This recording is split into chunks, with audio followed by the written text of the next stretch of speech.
Yar, this be the time again for another deck tech speedrunner I run you through. I'm at the gathering EDH deck tech as fast as I can and try to get you through how the deck plays as well as some tactics and play through a couple of hands as well. So you too can play this deck. If you check in the link in the description below, the below deck, you too can also try out this deck for yourself and maybe pillage and plunder this as much as you want. But without further ado, let's get into the deck tech speedrun in 3, 2, 1. So this week's deck tech is the One Piece! The One Piece is real! So the main theme of this deck is to bring out as many pirates as possible. A lot of creature-based decks, you don't want to be doing this many creatures. But because of how cheap, and you're going to find ways to cheat these creatures out as much as possible. There are 43 pirates in this deck. Honestly, that's a lot of pirates. That's a whole lot of pirates. And there's a lot of thievery and buffoonery and other things that go on. But the commander is Admiral Brass, unsinkable, and what she does when she comes out on the battlefield is she mills 4 cards, and at the beginning of your combat phase, you may return a pirate creature card from your graveyard to the battlefield with a finality counter. It's a 4/4 toughness, and it gains haste until end of turn. So basically, you want to get your pirates out often as possible. You are going to be doing that a lot, and there are many benefits, like Ragavan here, that get you pirates very often and very quickly. Your board's going to be full of your crew. That's the gist of it, and there's other ways to cheat out pirates or to make things to steal, do piracy, like Dire Fleet Daredevil, which allows you to exile target instant sorcery cards from opponent's graveyard, and then you can cast it as mana of any type. You can do that. There are also lots of things that do create treasure tokens, because what pirate doesn't like treasure? Like, come on. Like, Ragavan's here, you got a lot of good stuff here that ironically is not banned. I thought I put a card in here that was banned, but it isn't.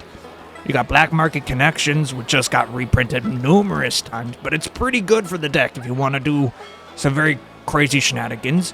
You got a Brazen Cannoneer, you got a lot of things. You got the Palefist Plunderer. That's a good card, especially the one that I got too. There are a lot of ways to get different pirates out as much as possible and get benefits from having your pirates attack often. It is very aggro. It is meant to do these sorts of things. You got like things like Edward Kenway, who cares about your pirates being tapped out and having vehicles out. Although there's not many of them, but there are a lot of good artifacts for this, despite there being 10. I will make a point of it. If you look at it, there's a way. The Wayfarer's Bauble is this specific version that was a piracy one because of copyright stuff. It fits with the deck, and I wouldn't use it otherwise. But for this specific deck, it's in here for that reason. There are a lot of fun things. There's not a lot of instants and sorceries. You're going to be doing a lot of weird piracy stuff with your creatures, your artifacts, and your enchantments. The main thing is getting out as many pirates as possible and as quick as possible. So if we look at the mana curve, you got a lot of 3s and 4s. You got 2s. It's on the lower end, but it's not like too crazy that you can't cast anything. So it's not too bad. You get to 7, you got very big creatures that by the time that you are able to cast it, you're going to get big benefits off of it. You got a big board weight. Like, come on. You're going to get a lot of treasures off of that. If you have 4 players, you're just casting that. It's going to be good. And there are ways to sneak around things and creatures and counter spells and stuff like that. That's fine. So let's try out with our hand. You know what? This will work. I can make this work. Yes, let's do this. Let's play test this hand. We're going to draw for turn. Imagine that there's multiple players. We're going to play this Crumbling Necropolis for our land per turn. It comes in tapped, but whatever. Then we'll go to the next turn. We'll play... our mana fixing in this is actually pretty decent. You can get all 3 colors out pretty easily if you know what you're doing. So I think this turn, I'm going to put the Enterprising Scallywag, tap my mana, and then call that good for turn. Next turn, ooh, like, this is what I'm saying. You're going to be getting a lot of your colors out pretty quick and pretty fast. I think I could bring out Crosshair Captain. That's a good anthem creature. But I don't have that many pirates out. So what I think I'm going to do for this turn and this turn only, I'm going to bring out... Actually, I'm going to bring out the Port of...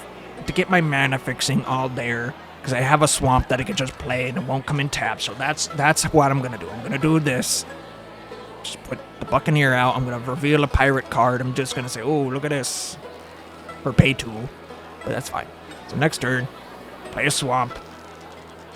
Why not put a flagship, I guess. I don't know. I can do that. Doesn't matter. So my next turn after that would be on to turn 5. I'd play a swamp. Play that. I can instantly crew with one of these two. It doesn't really matter which, so I'm saying do that. I'm going to do is combat damage to a player. That player discards a card. That's pretty good. You want your opponents to be doing stuff as often as possible. You want to make it so it's hard for your opponents to be able and capable of doing things. That is the main purpose of this deck, is to make them suffer your plunder. So let's try another hand, because like that's a good one, but I feel you can do a lot of stuff with this. But I'm gonna imagine that I'm gonna do on my next turn. Bring out this.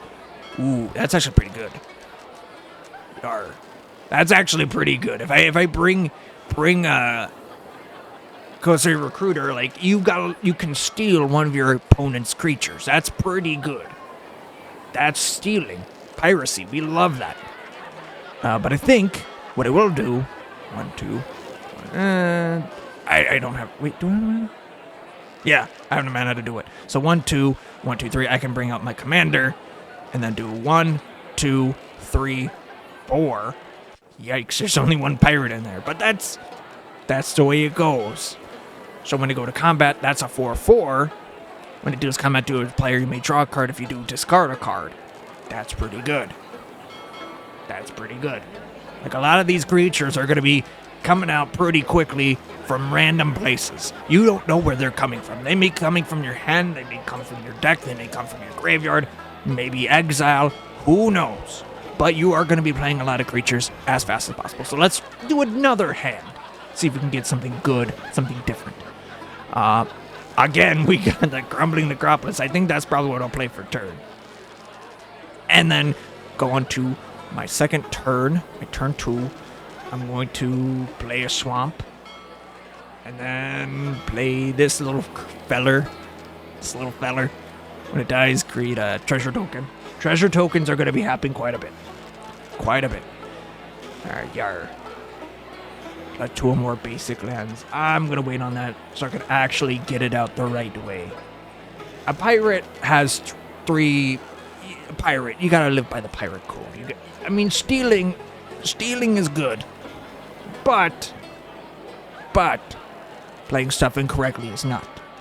And playing it correctly, stealing and playing correctly is the right way to go. So. And I think the next one would be that. There are a lot of good ones. And honestly, I love this deck. It's not going to be comboing off super duper quickly, but once it really starts going, you're going to be assembling your crew fast.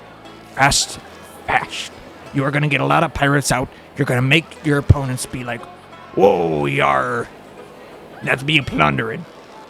But I think that's probably where this ends.